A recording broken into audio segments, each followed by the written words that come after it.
Conrad Foundation began in 2007. I based it really on the legacy of my late husband.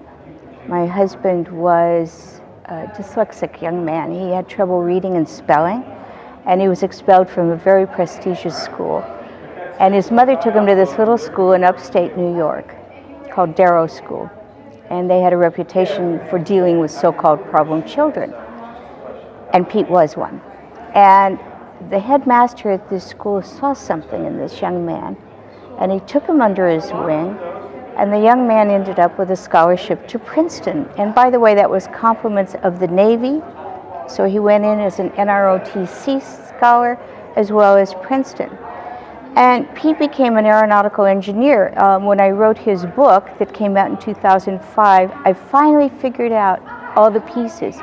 He became an aeronautical engineer because you don't have to read or spell very much to be an aeronautical engineer.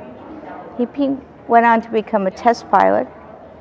And when President Kennedy asked a few good men to show up to go to space, Pete stood right up there and he was ready to go. He loved to fly. He didn't care where it went. You put wings on a box of cereal, he'll fly it. So he ended up becoming part of what's called the Apollo 9. He flew 4 flights in space: Gemini 5, Gemini 11, Apollo 12. My husband was the 3rd man to walk on the moon, and he was the commander of Apollo 12. And then he went on to fly Skylab, which was our first space station. And the lab was damaged at launch, and it fell on Pete and his crew to repair the damage. It was a stuck solar array, so the lab was actually heating up. It was cooking.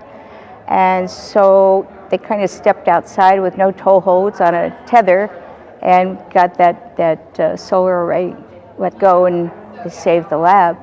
So he was awarded a Congressional Space Medal of Honor for rescuing the lab.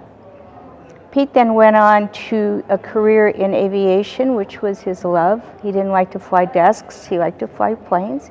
And he was in the early days, by the way, of cable television.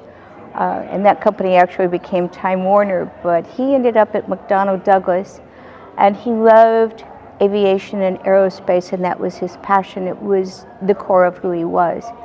And then Pete went on in the later years of his life to create companies working on the commercialization of space flight, so you and I could get a ride, not as tourists, but as travelers. So we could go from California to Italy in 45 minutes in low Earth orbit. That really lit his candle. And so the things that he was doing then are similar to what Bezos, Branson, and Musk are doing today. And unfortunately, in 1999, Pete was killed in a motorcycle accident. So all of this, and I'm a teacher, so here's the other piece of this. And it's sort of like once a spy, always a spy. Well, once a teacher, always a teacher. And so the pieces started to come together for me after the book tour and everything else. And I thought, you know, here's a young kid who, because an educator takes him under his wing, the kid gets a moonshot. So I said, that's what we're going to do. We're going to give kids a moonshot. So what Pete used to say is, well, we kind of went to the moon and fell off a cliff because we were supposed to be on Mars by 1988. And President Johnson shut the program down because he wanted to do his Great Society. So I didn't want our kids to get a moonshot and fall off a cliff. So we take some of our students actually into patent. We help them to write their own patents. They own their intellectual property rights. We don't own them. And then we try and help them license their IP into the commercial marketplace. And all of that comes together with the platform that we bring to the students. And what that is it's a challenge. It's called the Spirit of Innovation Challenge. And when you look at what this country does best, we innovate. That's how Steve Jobs happened. He took science, technology, engineering, math, entrepreneurship, innovation.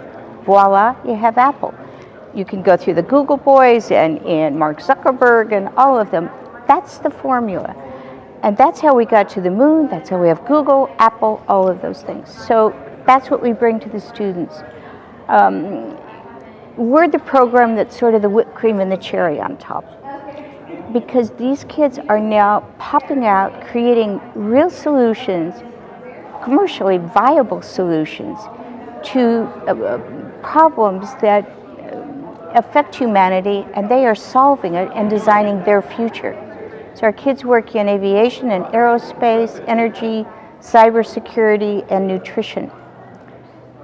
And then we down select and bring our semifinalists out to Houston to Johnson Space Center, where they will present in real time in front of judges.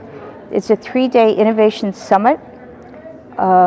They participate with world-level, world-renowned people that come in to be with them, like Vince Cerf, but it's not a keynote address, it's a fireside chat.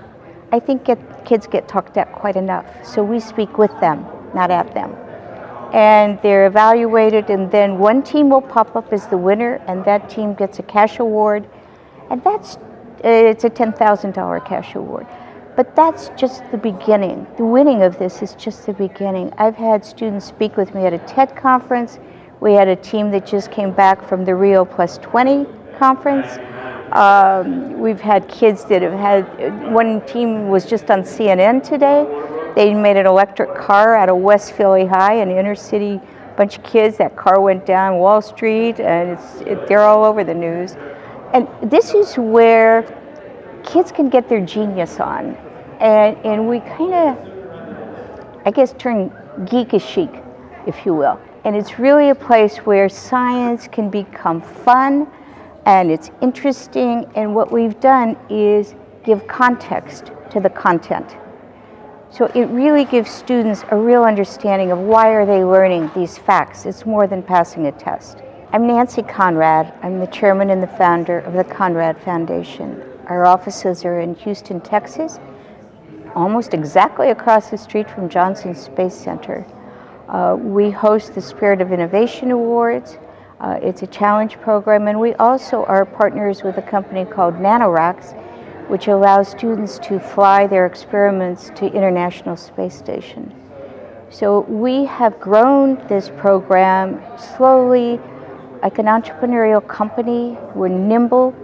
And we now have really a community of young innovators that live on our website with mentors and coaches and teachers.